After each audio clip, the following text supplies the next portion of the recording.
Dozens of people, including police and civilians, have been killed in violence in the Central Asian country of Kazakhstan since January 8. Al Jazeera says this is the deadliest violence since the country was born 3 decades ago. In a country of 19 million people, protests against the rise in LPG prices quickly turned into an anti-government movement. Protesters set fire to government offices in Almaty.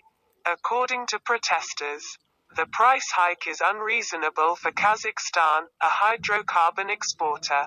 In Kazakhstan, LPG is used as fuel for cars, which is cheaper than petrol. A statement from Kazakhstan's Interior Ministry said more than 2,200 people had been detained in the capital, Almaty, and in the western province of Mangistau. At least 16 members of the security forces were killed and at least 647 were injured, according to the Russian news agency Interfax. 26 protesters died in police firing. Hundreds of civilians were also injured. At least 60 people are under close observation. President Kassym-Jomart Tokayev has dissolved the government to prevent protests. He called the protesters terrorists and ordered them to shoot. He also called on Russia to deploy troops in the country, in addition to declaring a 2-week state of emergency. Tokayev said 20,000 protesters had attacked Almaty as planned. There is considerable coordination and military readiness between them. The Russian news agency RIA says the Russian-led Collective Security Treaty Organization, or CSTO, will deploy about 2,500 troops. They may be stationed there for a few days or weeks. Russian Defense Ministry spokesman Igor Konashenkov said Russian paratroopers had taken control of Almaty airport from protesters. It is alleged that the ambassador provided the information to Hussein. Reuters reports that the country's first president, Nursultan Nazarbayev, left power in 2019 after 29 years in power. But many believe he is still running the country through his own elected current president. U.S. State Department spokesman Ned Price told reporters that the United States would monitor whether there were any human rights violations in Kazakhstan, or whether Russian troops occupied any state institutions there. Meanwhile, U.S. Secretary of State Antony Blinken told reporters that history has shown that once the Russians enter a country, it is difficult to get them out. According to the British Foreign Office, Britain opposes any violence or destruction of people's property.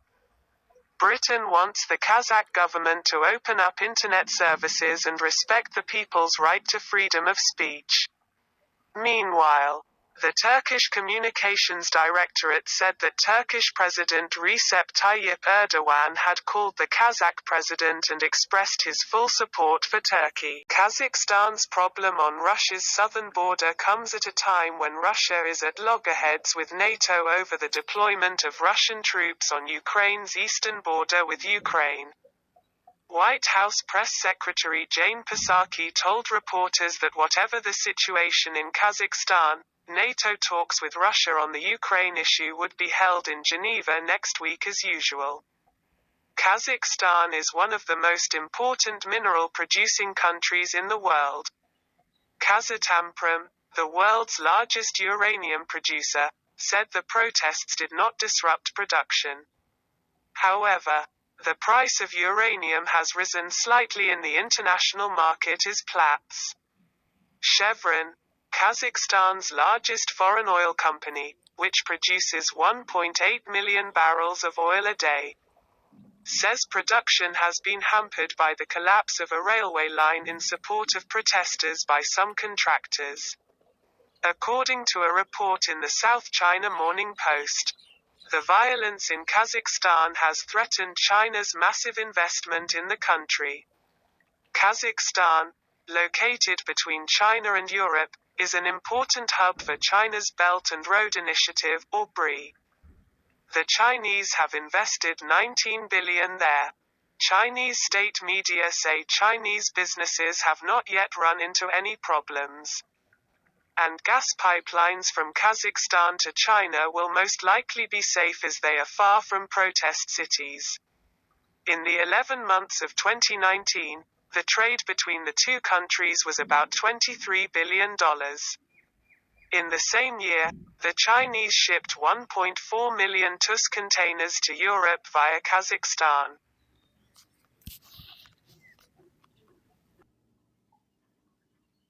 Explaining the problem in Kazakhstan, Peter Jahan, a U.S. intelligence analyst, says that the city of Almaty is just east of Kazakhstan, where a large number of people live. The city is very close to Kyrgyzstan and the strategically important Fergana Valley countries of Uzbekistan and Tajikistan and the Chinese Uyghurs. The Muslim majority region borders Afghanistan. That is why Russia does not want any unrest on its southern border, especially in Almaty or Central Asia. Russia's ambassador to Washington, Anatoly Antonov, told Newsweek that the problem in Kazakhstan was a result of U.S. foreign policy.